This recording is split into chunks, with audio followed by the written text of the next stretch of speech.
Doppler Effect, Numericals, Part 3. This is the third video of the continuation of the first and second video in which I have discussed the case 1, case 2 and case 3 of the Doppler Effect. You can find a link of all these videos just down below. So let's just move on to numericals without any further delay. First numerical. What frequency is received by a woman watching an oncoming ambulance moving at 30.55 meters per second and emitting a steady 800 Hz sound from its siren? The speed of sound on this day is 345 meters per second. First of all, we have to find the apparent frequency, that is the frequency that is received by the woman. The data would be, number 1, the speed of that source, which is the ambulance, which is denoted by A, 30.55 meters per second, and it is emitting a steady 800 Hz sound wave, right? So this is the actual frequency F. And the speed of sound, that is V, is 345 meters per second. Now, as discussed in the previous video, we have the general formula F dash equals to VB in the numerator and VA in the denominator. Since we do not have any B, that is the speed of that listener, so we will remove that from our formula. So the formula will be V upon V and A, right? And since we have the frequency of that apparent frequency, it will increase because the ambulance, it is moving towards that listener.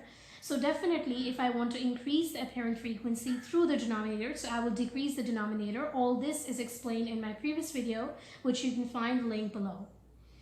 Thereby putting the values of V and then V minus A and then bracket close F, so I can calculate the apparent frequency, which will be 877.7 Hz.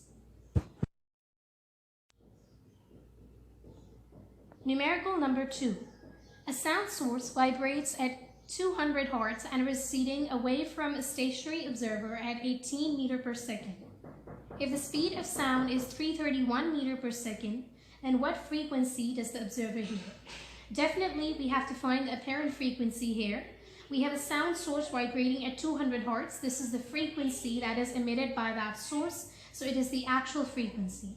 Since it is receding away from a stationary observer, so definitely the apparent frequency, it will decrease. And if I want to decrease the apparent frequency through the sound waves, right, that is basically A, so definitely I will increase the denominator. I will add an addition sign, which will decrease the apparent frequency.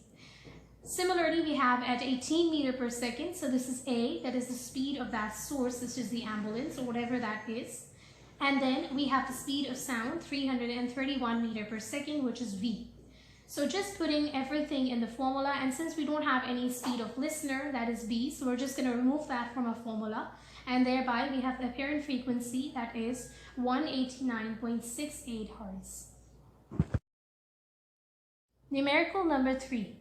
Suppose a bus that has a 150 Hz horn is moving at 35 meters per second is still air on day when the speed of sound is 340 meters per second.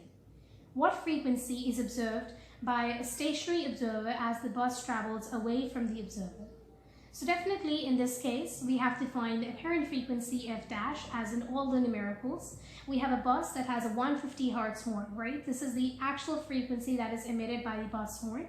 It is moving at 35 meters per second. This is A, that is the speed of that source, right? And speed of sound waves in air in the normal condition, that is V, 340 meters per second. And we have to find the apparent frequency when the bus travels away from the observer. Definitely, if the bus is traveling away from the observer, so the apparent frequency will definitely decrease. And if I want to decrease the apparent frequency through the denominator, which has basically A, so I will increase the denominator and by adding an addition sign.